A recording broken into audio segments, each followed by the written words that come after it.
हरे कृष्ण। तो हम यमुना के 24 घाटों के बारे में आज चर्चा करेंगे। तो मथुरा में श्री यमुना जो है वो अर्धचंद्र आकार की होकर बह रही है और सबसे बीच में विश्राम घाट है और उसके दक्षिण में कई सारे जो है घाट है, 12 घाट। और लगभग 12 घाट उसके दक्षिण में है और उत्तर में लगभग 12 घाट। तो विश्राम घाट जो है वो बीच में पड़ता है।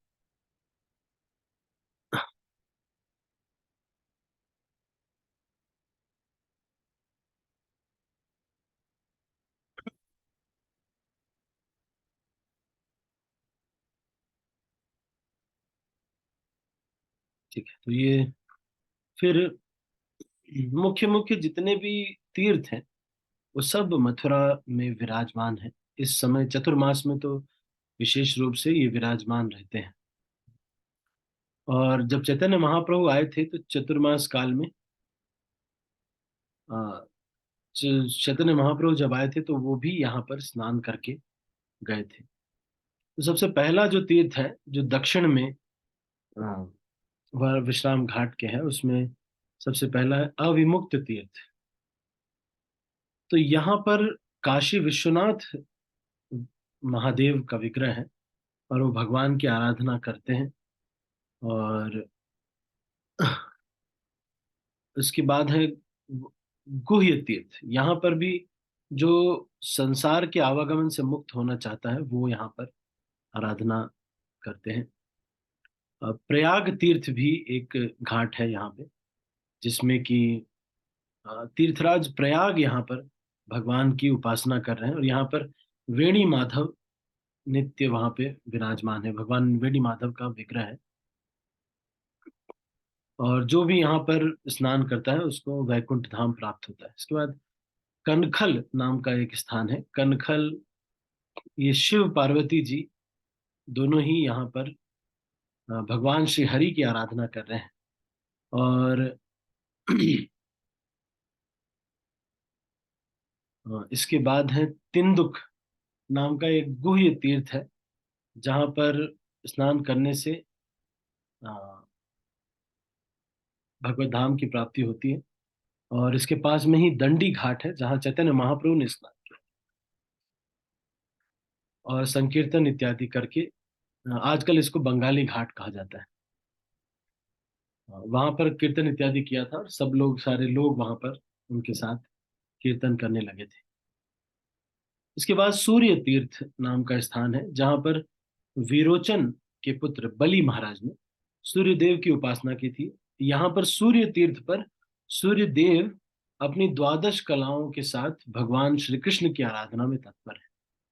तो इसीलिए वहां पर सूर्य की उपासना बलि महाराज ने की थी। और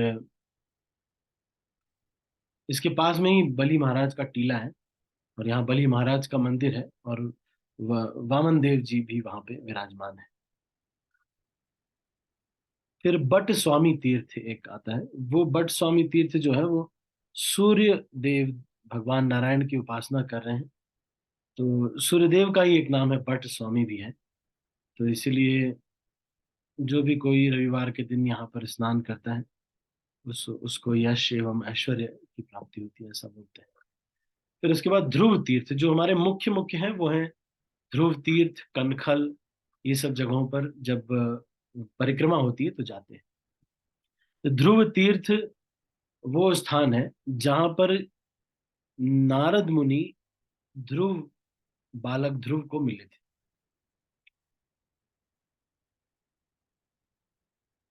और फिर इसी घाट पर स्नान करवा करके देवर्षि नारद ने द्वादश अक्षर मंत्र इनको दिया था इसी ध्रुव तीर्थ पर।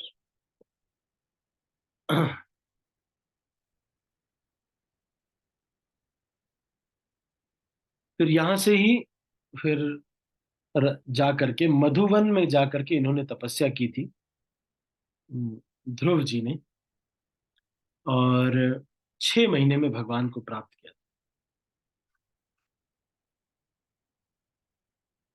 यहाँ पर पिंडदान इत्यादि करने से पितृगण प्रसन्न होते हैं। गया का भी जो पिंडदान कोई करता है तो उससे भी श्रेष्ठ है यहाँ ध्रुव तीर्थ में पिंडदान करना।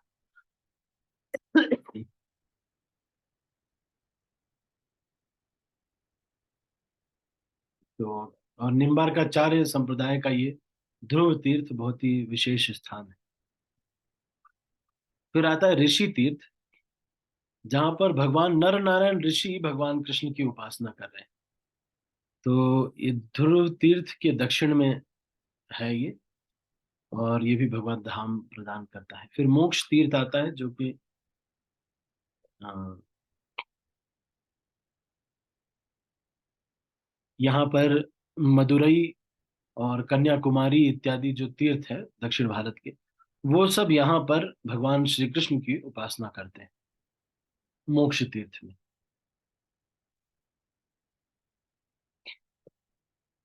तो यहाँ पर स्नान करने से भगवान श्री विष्णु के चरणों की सेवा प्राप्त होती है। फिर कोटि तीर्थ बता रहे हैं कि कोटि तीर्थ में बहुत सारे देवी देवता, कोटि कोटि देवी देवता यहाँ पर भगवान कृष्ण की उपासना कर रहे हैं, जिससे कि उनको भगवत धाम प्राप्त हो। उसके बाद बोधि तीर्थ है 12वां, जहां पर भगवान बुद्ध ने ये तो बता दिया था पहले कि निर्विशेष, शून्यवाद इत्यादि के जो प्रछन्नम बोधम ऐसे करके जो है सिद्धांत को प्रतिपादित किया था। लेकिन यहाँ पर भगवान बुद्ध जीवों को उनके सेवा रूपी स्वरूप धर्म के बारे में बता रहे हैं और भगवत भक्ति का बोध करा रहे हैं। तो ये बोधि तीर्थ है इसका नाम। और ये भी कहा जाता है कि रावण ने भी यहाँ पर तपस्या की थी, और त्रेता युग में एक निर्विशेष ब्रह्म ज्ञानी के रूप में ऋषि था, और लंका अवतार सूत्र नाम का एक ग्रंथ भी अपन लिखा था उसने, रावण ने। और बौद्धवाद का उसने पहले ही परिचय दिया था। तो भगवान रामचंद्र जी से उनकी शक्ति को हरण करना चाहता था, और श्री रामचंद्र जी ने उस निर्विशेष ब्रह्मवादी का वंश सहित वध कर दिया। तो यहाँ स्नान करने से पितृपुरुषों का सहज उद्धार हो जाता है, और वे स्वयं पितृलोकों को गमन कर सकते हैं। और कुछ लोग यहाँ पर यमुना स्नान करके, जो भाग्यशाली होंगे, वो भगवत धाम को प्राप्त करते हैं। तो ये तो दक्षिण के 12 हो गए। तो वहीं पास में ही एक 80 कुंड है, वहां पे भी सारे पाप दूर हो जाने का बताया गया है। विश्राम घाट के निकट ही है 80 कुंड। इसके बाद अब उत्तर के सारे बता रहे हैं। एक तो नव तीर्थ, 80 कुंड के उत्तर में नव तीर्थ है, जहां पर स्नान करने से भक्ति की वृद्धि होती है, नए नए तरीके से भक्ति की वृद्धि होती है। और इसके बाद संयमन तीर्थ है, या फिर आजकल इसको स्वामी घाट भी कहते हैं। तो आज हम लोग, जब इस बार हम यात्रा में गए थे, तो हम स्वामी घाट से या फिर संयमन तीर्थ से हमने अपनी नौका विहार शुरू किया था। तो यहीं से यमुना को पार किया था, संयमन तीर्थ से या स्वामी घाट से। वसुदेव जी ने जब भगवान शिष्य कृष्ण को छोटे बालक के रूप में लेके आए थे, तो गोदी में लेकर यहीं से यमुना पार किया था उन्होंने। तो यहाँ पर स्नान करने से भगवत धाम की प्राप्ति होती है। धारा पतन तीर्थ, यहाँ स्नान करने पर मनुष्य सभी प्रकार के सुख को भोग करता हुआ स्वर्ग लोक को प्राप्त करता है, और प्राण त्याग करने पर भगवत धाम को प्राप्त करता है। फिर नाग तीर्थ है, यहाँ पर अनंत देव यहाँ पर धाम की रक्षा करने के लिए विराजमान है। और जब यमुना को पार कर रहे थे वसुदेव जी, तो यहीं पर अनंत देव जी अपने अनंत फणों को छत्र बनाकर बारिश से उनको बचाया था। फिर घंटा भरणक तीर्थ, यहाँ पर सभी पापों से मुक्त हो जाता है व्यक्ति। फिर ब्रह्म तीर्थ, अ, यहाँ पर ब्रह्मा जी स्वयं आराधना कर रहे हैं, ब्रह्मणा के घाट पे भगवान की आराधना कर रहे हैं, अभी भी कर रहे हैं। जो भी कोई यहाँ पर स्नान करता है, इससे वो ब्रह्मा जी के माध्यम से भगवान विष्णु के लोक को प्राप्त होता है। तो सोम तीर्थ या फिर गौ घाट भी एक स्थान है, जहां पर यमुना के पवित्र जल से अभिषेक करने पर सारे मनोरथ सिद्ध हो जाते हैं। फिर सरस्वती पतन तीर्थ है, यहाँ पर सरस्वती नदी यमुना में मिलती है, मिलती थी पहले।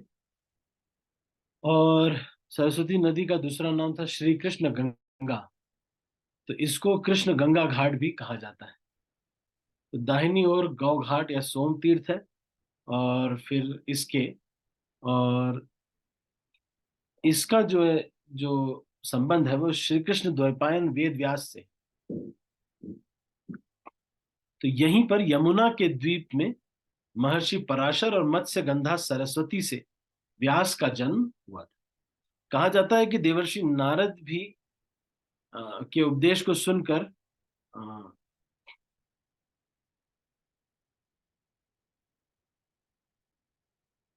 यहीं पर श्रीमद् भागवत की भी रचना उन्होंने की थी, व्यास देव ने, ऐसा भी बोला जाता है।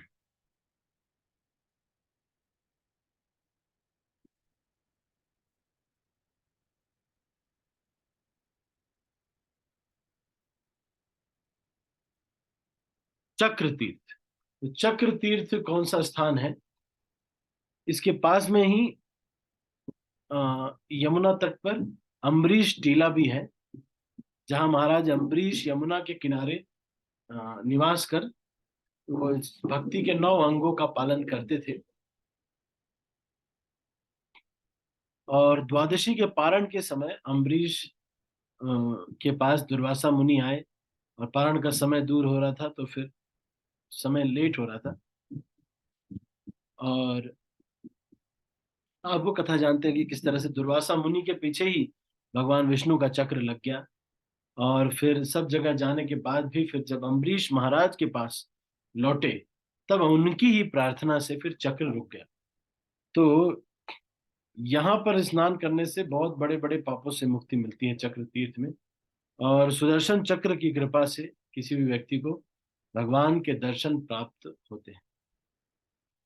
दशाश्वमेध तीर्थ,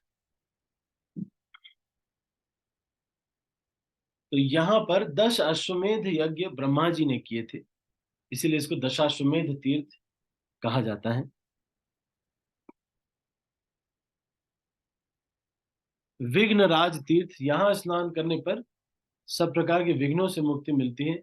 गणेश जी यहाँ पर निवास करके विघ्नराज के रूप में और भगवान कृष्ण की आराधना कर रहे हैं। यहाँ पर कोई अगर स्नान करता है तो उसको नरसिंह देव की कृपा से भक्ति के सारे विघ्न दूर हो जाते हैं और भगवत धाम की प्राप्ति होती है। फिर कोटि तीर्थ, यहाँ पर कई करोड़ों करोड़ों गायों के दान करने का फल मिलता है। इसके पास में ही गोकर्ण तीर्थ है, जहां गोकर्ण ने अपने भाई धुंधुकारी को श्रीमद् भागवत की कथा सुनाकर उनको प्रेत योनि से उनका उद्धार किया था। यही उन्हीं गोकर्ण की भगवत आराधना का यह स्थल है। तो ये वो स्थान नहीं है जहां पर कथा सुनाई थी, पर ये गोकर्ण ने यहाँ पर भगवत आराधना की थी, तो इसलिए इसको कहा जाता है। और कई कई करोड़ गाय दान का फल एक बार स्नान करने से यहाँ पर मिलता है। तो ये 24 घाट के बाद 5 कोस की ये परिक्रमा होती है। कौन सी परिक्रमा? मथुरा की परिक्रमा 5 कोस की परिक्रमा है। तो विश्राम घाट से आरंभ करके सबसे पहले जाते हैं लोग पिपलेश्वर महादेव, है ना। तो ये मथुरा में 4 हाँ, मुख्य जो क्षेत्रपाल के रूप में महादेव जी, शिव जी विद्यमान है रक्षा करने के लिए। तो उसमें से पहले हैं पिपलेश्वर महादेव। ये पूरब की दिशा में विश्राम घाट के पास में ही स्थित है और मथुरा क्षेत्र की रक्षा करते हैं। उसके बाद फिर वेणी माधव, रामेश्वरम, दाऊजी, मदन मोहन, तंदुक तीर्थ, ध्रुव टीला, पुलत्स्य का, फिर सप्तऋषि टीला, इस सब का दर्शन होता है। फिर सप्तऋषि मथुरा धाम में इसी स्थान पर रहकर भगवान श्री कृष्ण की आराधना करते हैं। ठीक है। तो ये जो है सप्तर्षि टीला,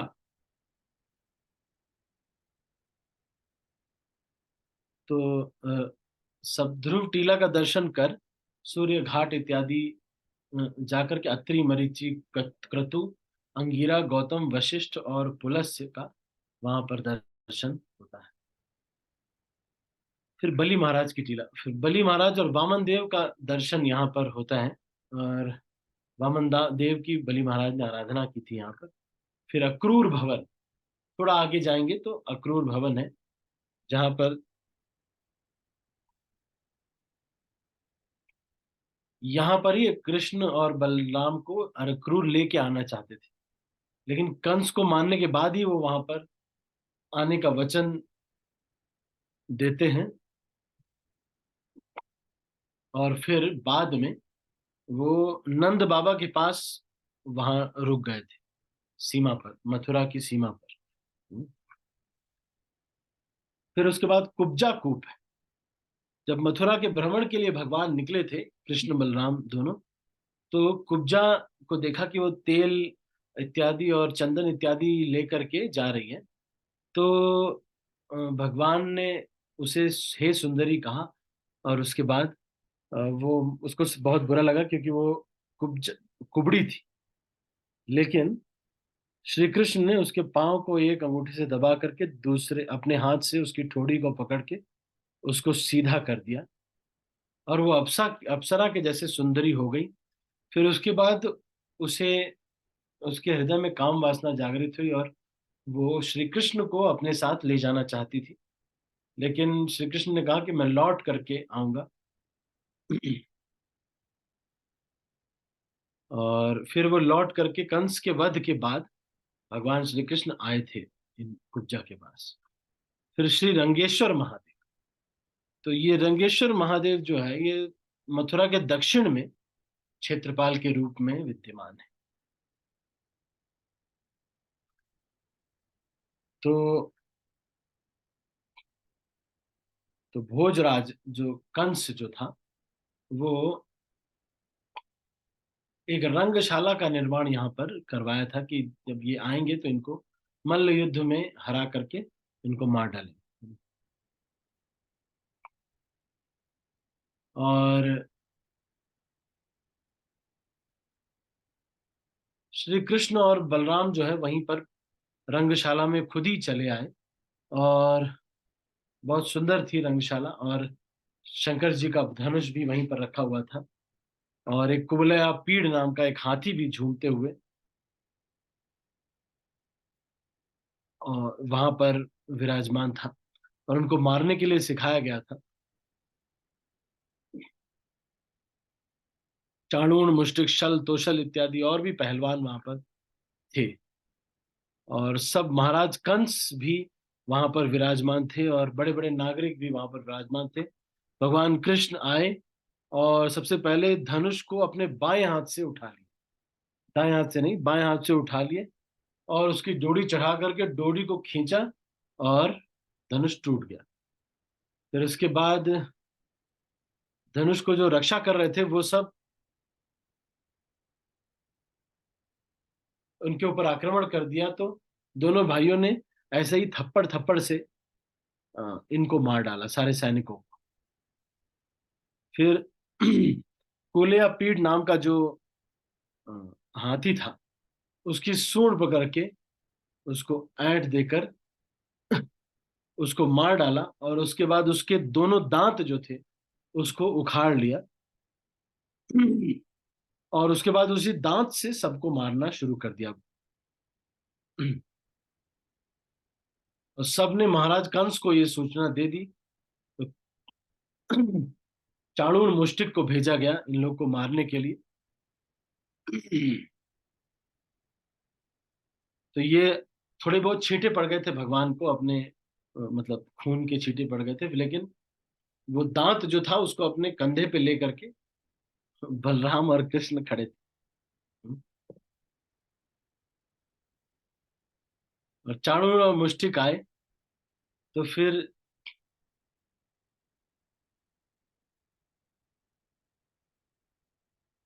चाणूर जो है वो श्री कृष्ण के पास आए और मुष्टिक बलराम जी के पास आए। और फिर मल्ल युद्ध हुआ। जो आसपास के जो ऑडियंस थे वो लोग देख करके एकदम सोच रहे थे कि देखो छोटे बच्चों को जो है इस तरह से ठीक नहीं होता, 11 साल के बच्चे हैं, है ना, ये गलत बात है। इतने छोटे बच्चों को, 11 साल का बच्चा और इतने बड़े पहलवान से इसको लड़ा रहे हैं।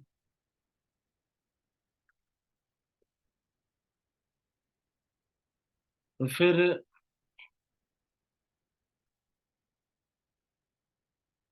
कृष्ण और बलराम जी ने उनका वध कर दिया। ऐसे बातचीत हो ही रही थी कि भाई इतने छोटे बच्चे हैं, लेकिन इन्होंने उनका वध कर दिया। और उसके बाद कंस ने आदेश दिया कि ये सब नंद वसुदेव सबको बंदी बना ले। और श्री कृष्ण उछल के मंच पे पहुंचे और उसकी चोटी पकड़ के उसको गिरा दिया और उसकी छाती पर बैठ गए। और जैसे ही उसकी छाती पर बैठे भगवान कृष्ण, उसके मृत्यु हो गई। फिर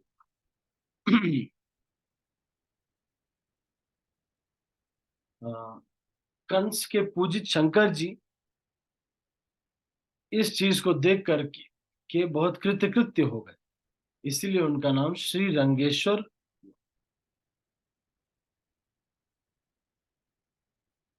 तो ये वो स्थान है, ठीक है, रंगेश्वर महादेव। कंस का जो वध हुआ था वो शिवरात्रि के दिन हुआ था, ऐसा विश्वनाथ चक्रवर्ती ठाकुर लिखते हैं। क्योंकि कंस ने एक अक्रूर को एकादशी के दिन अपने घर पे बुलाया था, उससे मंत्रणा की थी। द्वादशी के दिन नंद भवन वो पहुंचे थे। और त्रयोदशी के दिन नंद गांव से अ, अक्रूर के रथ में श्री कृष्ण और बलराम मथुरा आए थे। शाम को मथुरा नगर भ्रमण और धनुष यज्ञ हुआ। और दूसरे दिन अर्थात शिव चतुर्दशी के दिन कुवलयापीड़, चाणूर, मुष्टिक एवं कंस का वध हुआ।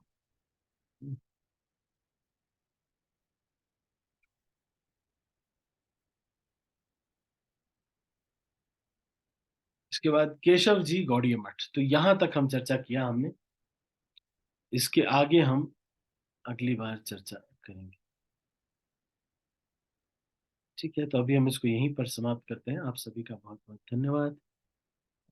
हरे कृष्णा। मैंने ये आपको जो अलग अलग तीर्थ, अलग अलग स्थान वहां पर है मथुरा मंडल में, उसके बारे में आपको बताया।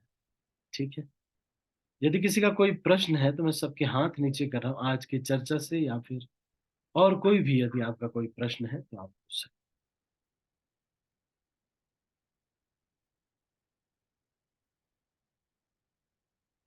Any questions?